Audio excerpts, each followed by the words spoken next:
Hello everyone, good evening. We help in enhancing knowledge for all the masses here only in Mandal class.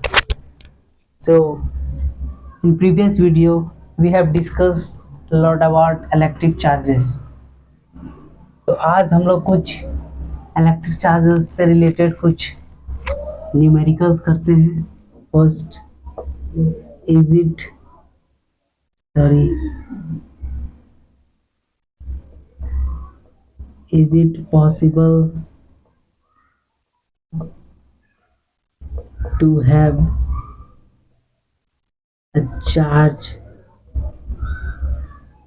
of 2.4 into 10 to the power minus 19 coulomb on a body. तो हम लोग previous class में पढ़ चुके हैं कि charge क्या होता है. इलेक्ट्रॉन के चार्ज का इंटीग्रल मल्टीपल होता है. तो हम लोग फार्मूला पढ़ चुके हैं Q is equal to plus minus n e. ये फार्मूला हम लोग डिस्कस कर चुके हैं प्रीवियस क्लास में. तो हम लोग चेक करेंगे कि क्या कोई बॉडी में इतने चार्ज हो सकते हैं, इतने कूलम का चार्ज. तो हम लोग को फील करना है, फार्मूला रटना नहीं है, हम लोग को फील करना है कि चार्ज एक्चुअली में क्या है. तो हम लोग पढ़े हैं कि चार्ज कोई भी बॉडी में कितना चार्ज हो सकता है. ये क्वांटाइज्ड है, इस फिक्स्ड वैल्यू है कि आप इस बता सकते हैं कि कोई बॉडी में कितना चार्ज है. तो इलेक्ट्रॉन के चार्ज के इंटीग्रल मल्टीपल में होता है. ओके, तो सपोज कीजिए आपकी 2.4 into 10 to power minus 19 coulomb का चार्ज कोई ऑब्जेक्ट में है कि नहीं, हम लोग को चेक करना है. तो हम लोग देखते हैं सॉल्यूशन. गिवन लिखेंगे,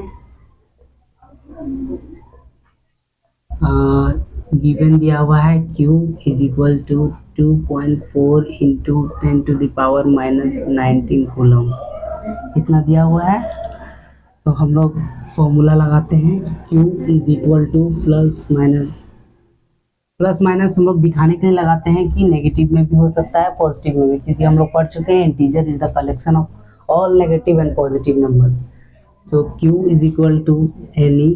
Q दिया हुआ है 2.4 into 10 to the power minus 19 coulomb, और n हमको निकालना है कि नंबर ऑफ इलेक्ट्रॉन कितना है, into 1.6 into 10 to the power minus 19 coulomb. इसका वैल्यू हम लोग कल लिख चुके हैं. 1 इलेक्ट्रॉन का चार्ज इतना होता है. इसको आप जरूर से जरूर याद कर लें.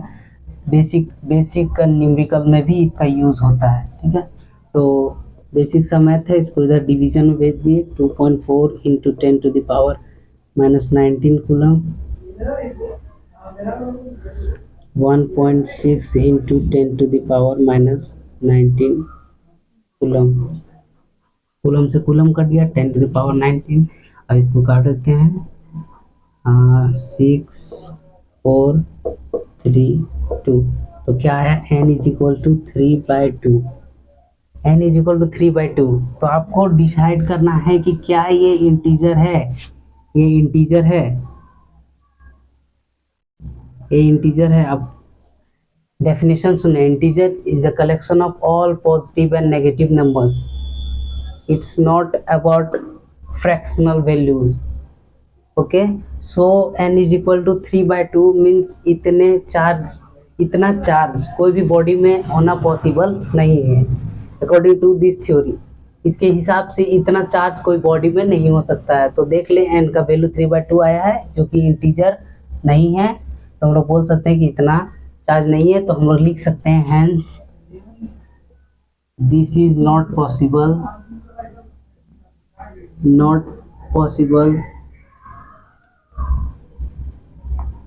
to have a charge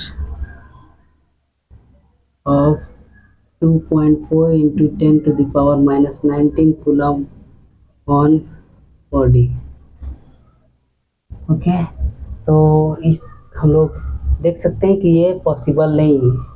इससे हम डिवाइड कर रहे हैं, इसको इधर भेज दे रहे हैं. n का वैल्यू अगर इंटीजर आ रहा है तो एग्जिस्ट करेगा, अगर इंटीजर नहीं आ रहा है तो एग्जिस्ट नहीं करेगा. तो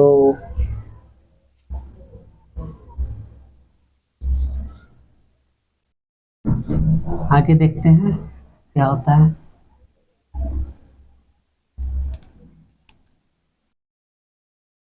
सॉरी डिस्टरबेंस के लिए। तो नेक्स्ट क्या है, नेक्स्ट हम लोग देखते हैं, और इससे न्यूमेरिकल हो गया। उसके बाद हम लोग पढ़ेंगे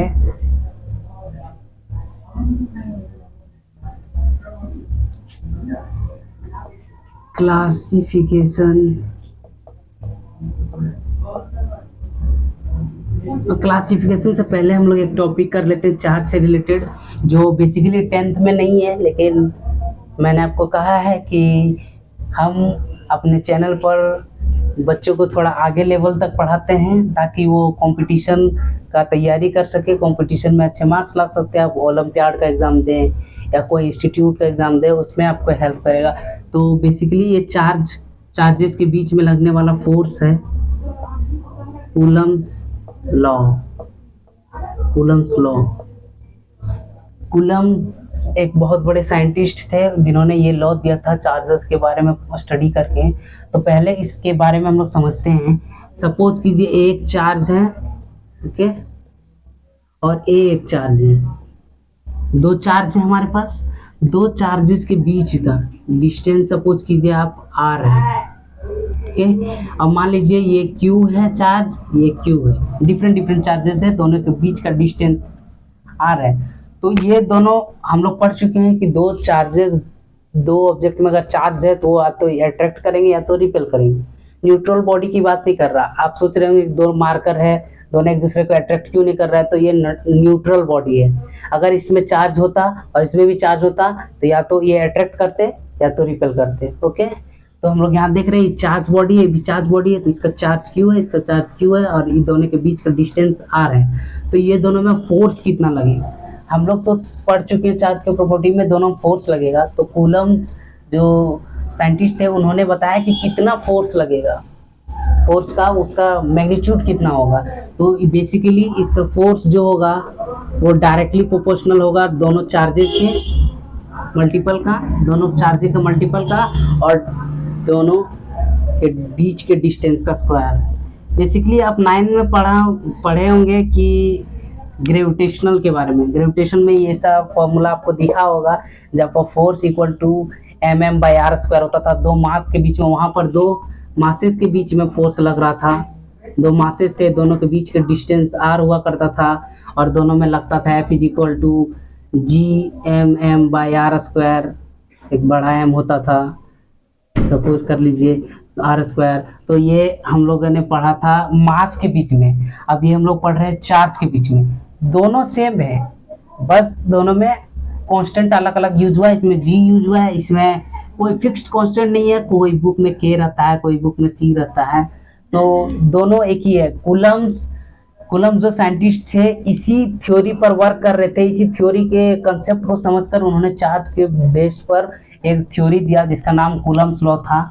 तो बेसिकली ये बहुत ज़्यादा टफ नहीं है, आप समझ लें। F = K/Q/r², यही था। ये दोनों के बीच में फोर्स लगने का मैग्नीट्यूड इतना है, दोनों में इतना फोर्स लगेगा। तो आप इसको फील कर सकते हैं। फील कैसे करना है कि आप डायरेक्टली फॉर्मूला पे नहीं जाएंगे।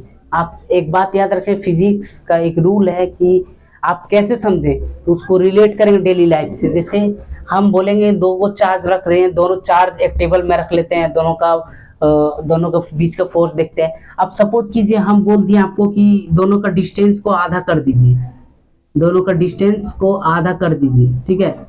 मान लीजिए ये r है, ये हाफ हो गया, हाफ हो गया। तो यहाँ क्या, इसमें क्या मतलब डिफरेंस होगा, उसका फोर्स बढ़ेगा घटेगा क्या होगा, तो हम लोग देख लेते हैं। F = K, ये दोनों तो सेम है इसका, और हाफ r का स्क्वायर, तो क्या हो जाएगा, ये तो सेम रहेगा K/Q/r²/4, और ये 4 ऊपर चल जाएगा। हमने मैथमेटिक्स में पढ़ा है, सिंपल मैथमेटिक्स है, A/B/C/D रहता है। तो हम लोग ऐसे डायरेक्टली करते हैं, इसको ऊपर भेज देते हैं, इसको नीचे भेज देते हैं, A × D B × C। ये बेसिक सा मैथमेटिक्स है, मैथमेटिक्स इंडक्शन में आप लोगों ने पढ़ा होगा इसके बारे में। तो ये क्या हो जाएगा, 4KQQ/r²। ओके, तो आपको समझना है कि डिस्टेंस को जब हम डिस्टेंस को घटा रहे हैं तो फोर्स बढ़ रहा है। डिस्टेंस, मान लीजिए ये दो चार्ज हैं, ये दो चार्ज इतना डिस्टेंस में रखा हुआ है और दोनों में एक फोर्स लग रहा है। दोनों अगर इस चार्ज को आधा कर दें तो इसमें जो फोर्स लगेगा वो पहले वाले फोर्स से डबल रहेगा, और यही उल्टा अगर दोनों के डिस्टेंस को डबल कर दें तो फोर्स आधा हो जाएगा। डबल जब करेंगे तो यहाँ पर 2r² आ जाएगा, 2r² आ जाएगा तो 4 हो जाएगा। मतलब फोर्स क्या है, अगर आप डबल करेंगे तो उसका फोर्स क्या है, 4 गुना बढ़ जाएगा। तो ये था हमारा कूलम्ब्स लॉ। इसका आप लिख सकते हैं द फोर्स, इसका डेफिनेशन लिख लें, the force of attraction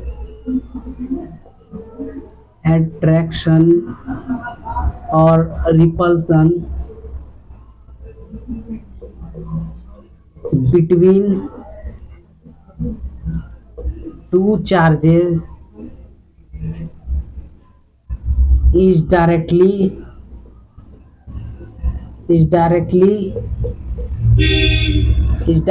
proportional to the product of charges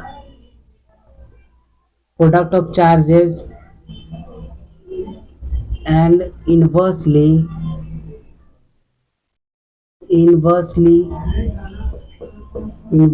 proportion to the square of distance between them। तो आप इसको लिख लें, ये कूलम्ब्स लॉ है। कूलम्ब्स लॉ का definition, the force of attraction और repulsion between two charges is directly proportional to the product of charges and inversely proportional to the square of distance between them. Okay, यही चीज हम लोग यहाँ mathematically किए हैं। इसको भी आप अपना कॉपी में उतार लें।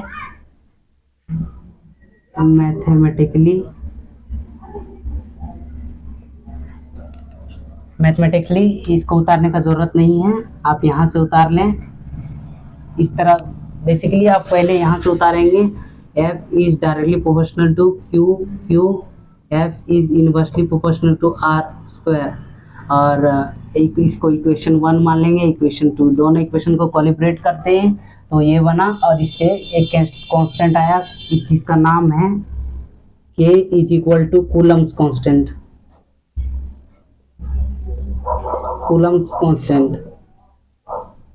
जिसका basically value K is equal to 1 होता है। ओके, तो आपको पता होना चाहिए कि कोई भी इक्वेशन में कांस्टेंट क्यों लगता है।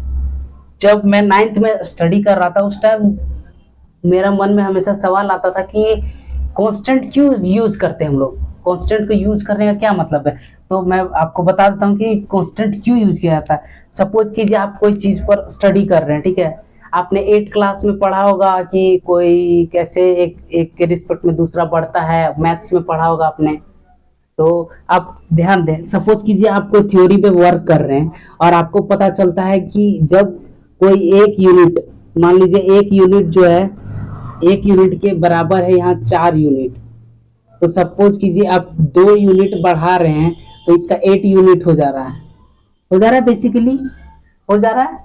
अब जैसे जैसे बढ़ रहा है, जैसे जैसे बढ़ रहा है, तो ये रिलेशन हमको मिल गया, ये दोनों डायरेक्टली प्रोपोर्शनल है। कि मान लीजिए ये P है, ये R है, तो P जो है डायरेक्टली प्रोपोर्शनल है R। तो आप इसको कैसे मैथमेटिकली एक्सप्रेस करेंगे, कि P is directly proportional to R। तो आप P is directly proportional to R बिल्कुल सही है, लेकिन इसको मैथमेटिकली कैसे यूज किया जाएगा। P is equal to KR, जहां पर K का वैल्यू क्या होगा 4।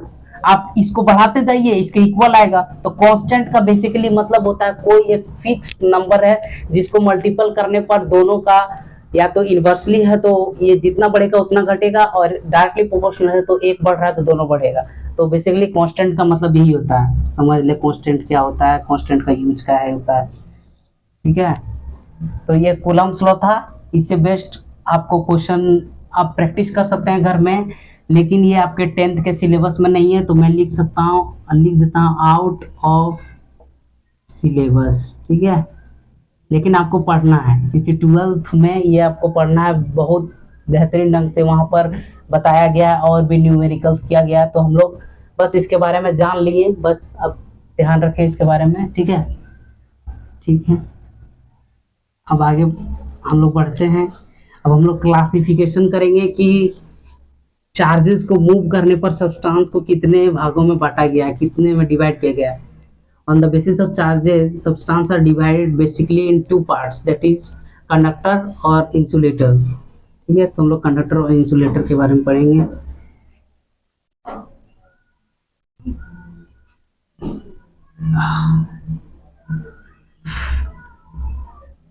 डिवीजन या आप इसे लिख लें on the basis, on the basis, on the basis of flow of charges. Classification of substance,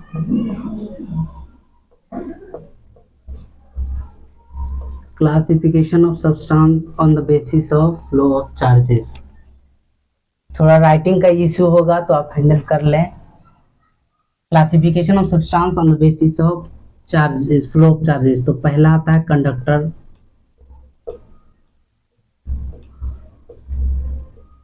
conductor, conductor क्या होता है? तो आपने बचपन से पढ़ा हुआ है कंडक्टर क्या होता है। Substance which allowed to flow electricity, electric charges through them. लिखते हैं जैसे this substance, the substance who allow electricity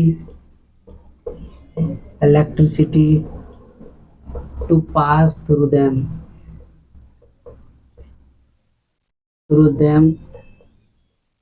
is known as conductor. इसको कंडक्टर बोलते हैं। कंडक्टर आप बचपन से पढ़ते आ रहे हैं क्लास 4-5 से। इसका एक बेसिकली एग्जांपल इसका ले लेते हैं, all metals, metals, graphite etcetera. ठीक है, मेटल्स का एग्जांपल होता है। ठीक है, और आप जब हम लोग रेजिस्टेंस के बारे में पढ़ेंगे, रेजिस्टिविटी के बारे में पढ़ेंगे, तब हम वहाँ देखेंगे कि कंडक्टर का रेजिस्टेंस बहुत बहुत ही लो होता है।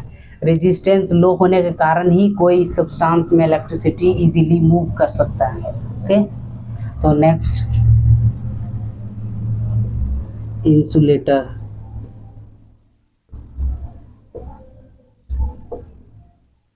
इंसुलेटर क्या होता है? The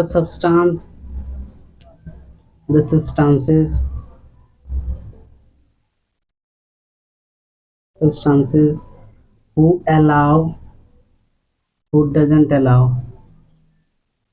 does not allow electricity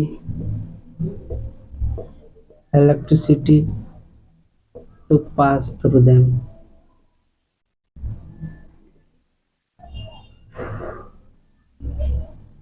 is known as insulator. Example में ले सकते हैं आप non metals, okay. Non metals में सब आ जाएगा, प्लास्टिक्स, वुड, रबर, सब कुछ आ जाएगा, तो नॉन मेटल्स लिख ले। ठीक है, तो कंडक्टर और इंसुलेटर में बेसिकली यही डिफरेंस होता है। अब एक हम लोग पढ़ेंगे सेमी कंडक्टर के बारे में। एक होता है सेमी कंडक्टर। सेमी कंडक्टर क्या होता है?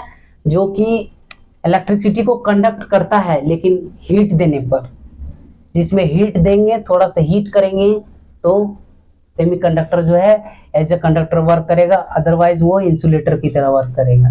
ठीक है, ये सब बेसिक चीजें हैं, इसीलिए थोड़ा थोड़ा मैं डेफिनेशन लिखा दे रहा हूँ। इसमें ज़्यादा टाइम वेस्ट करने की ज़रूरत नहीं है। तीसरा जो होता है semi conductor.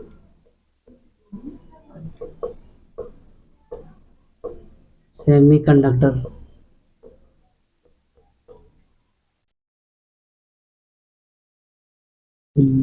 The substance which lies between conductor and insulator is known as semiconductor.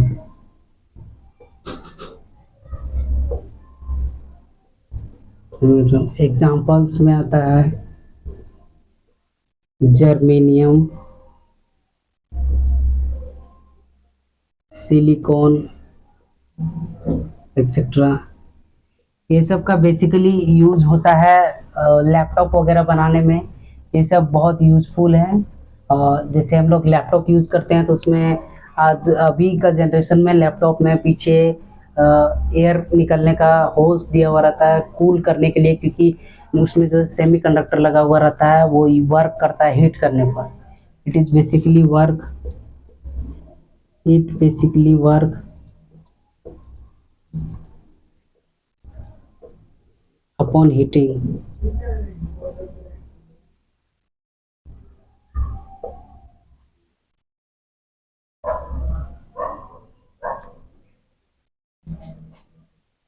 ठीक है, तो आगे बढ़ते हैं हम लोग। ठीक है,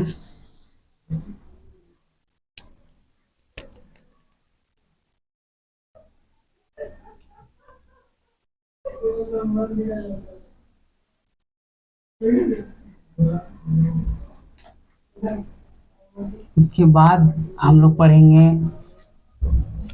पोटेंशियल के बारे में। पोटेंशियल बहुत मज़ेदार टॉपिक है, तो हम लोग पोटेंशियल को नेक्स्ट वीडियो में कंक्लूड करेंगे। उससे पहले हम लोग कुछ बेसिक नॉलेज जान लेते हैं। जैसे हम लोग रिवाइज करते हैं कि क्या क्या पढ़े हम लोग। पहले हम लोग इलेक्ट्रिक चार्ज के बारे में पढ़े, इलेक्ट्रिक चार्ज के बारे में पढ़े हैं। उसके कुछ इलेक्ट्रिक चार्ज जो है फंडामेंटल प्रॉपर्टी होता है कोई भी मटेरियल का। उसके बाद हम लोग इसका प्रॉपर्टी को पढ़े हैं कि इलेक्ट्रिक चार्ज कैसे एक बॉडी से दूसरे बॉडी में ट्रांसफ़र हो सकता है। इसको सिंपली अलजेब्रिक मेथड में जोड़ सकते हैं। लाइक चार्जेस रिपेल करते हैं, अनलाइक चार्जेस अट्रैक्ट करते हैं।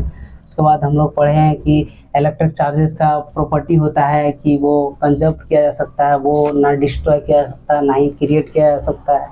फिर हम लोग पढ़े इलेक्ट्रिक चार्ज को कंजर्व किया जाता है, उसका फॉर्मूला भी पढ़े Q = +- Ne। उसके बाद हम लोगों ने देखा क्वांटिटीज़ के बारे में पढ़ा, स्केलर क्वांटिटी वेक्टर क्वांटिटी दोनों में डिफरेंस पढ़ा कि स्केलर क्वांटिटी क्या होता है जिसमें ओनली मैग्नीट्यूड होता है, और वेक्टर क्वांटिटी जिसमें मैग्नीट्यूड प्लस डायरेक्शन होता है। वो ये इलेक्ट्रिसिटी का पार्ट नहीं है, लेकिन आपको नॉलेज के लिए हमने बता दिया। उसके बाद चार्जेस के बेस पर हम लोग न्यूमेरिकल्स किए। उसके बाद आज के वीडियो में हम लोग इलेक्ट्रिक चार्जेस के बारे में थोड़ा डिस्कस किए। उसके बाद कंडक्टर के बारे में, इंसुलेटर के बारे में, कूलम्स लॉ को फिर से रिवीजन कर ले। कूलम्स लॉ क्या था? F = kQ/r², यही कूलम्स लॉ है। ठीक है, उसके बाद बेसिकली हम लोग कंडक्टर इंसुलेटर के बारे में पढ़े, सेमीकंडक्टर के बारे में पढ़े। तो आज की वीडियो यहीं तक। Thank you, stay safe, stay happy.